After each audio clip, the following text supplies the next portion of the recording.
ఈ వీడియో చూద్దాం. 1869లో అద్భుతంగా కట్టిన ఈ చర్చిని ఈ రోజు సందర్శించే వాళ్ళు లేరు. అది అమ్మకానికి పెట్టారు. ఎందుకంటే మతం యొక్క మూఢనమ్మకాలని ఒప్పుకోకుండా స్కూళ్ళకి, కాలేజీలకి, సైన్స్ సెంటర్లకి వెళ్లి సత్యం ఏంటో అందరూ తెలుసుకుంటున్నారు. కాబట్టి ఇదేదో ఒక హిస్టారికల్ ప్లేస్ గా చూడటం తప్పిస్తే ఇంకేమీ లేదు.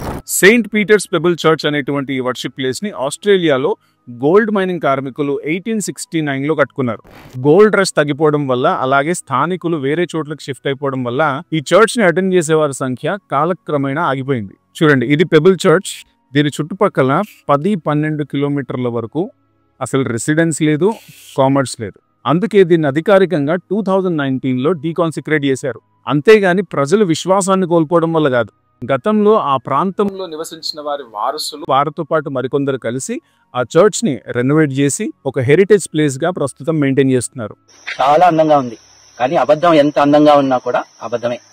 ఓ మనిషి కన్యకు పుట్టడం, చచ్చిపోయినాక సిలువ వేయబడి చచ్చిపోయినాక మళ్ళీ 3వ రోజుకి ప్రాణం పోసుకుని రావటం, ఇట్లాంటి కాకమ్మ కథలు ఏవి కూడా ఆధునిక మనుషులకి రుచించవు. చూడండి, దుకాన్ బంద్.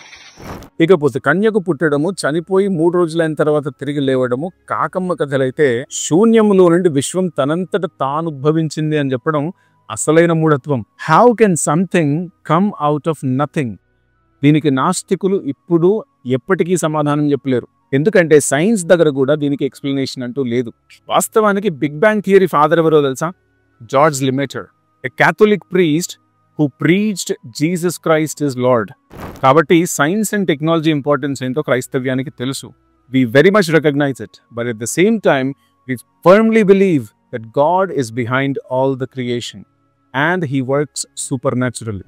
అయితే అక్కడక్కడ కొన్ని చర్చిలు మూతపడ్డం మాత్రం వాస్తవమే. దానికి కారణం ఏంటంటే, బాబు గారు చెప్పినట్లుగా మతం అనేటువంటిది ఖచ్చితంగా ఒక మూఢనమ్మకమే.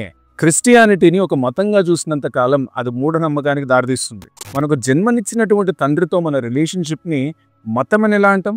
కొందరు విశ్వాసాన్ని విడిచిపెట్టేస్తున్నారు కాబట్టి క్రైస్తవ్యం తప్పైతే, మరి కొత్తగా చర్చిలు కడుతున్నారు, కొత్తగా వేల మంది క్రీస్తుని తెలుసుకుంటున్నారు. మరి ఈ లాజిక్ ప్రకారం నాస్తికులంతా కూడా క్రైస్తవులుగా మారాల్సి వస్తుంది.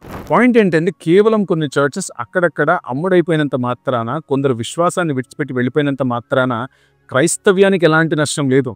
Because Christian faith is built on a rock solid foundation, which is this.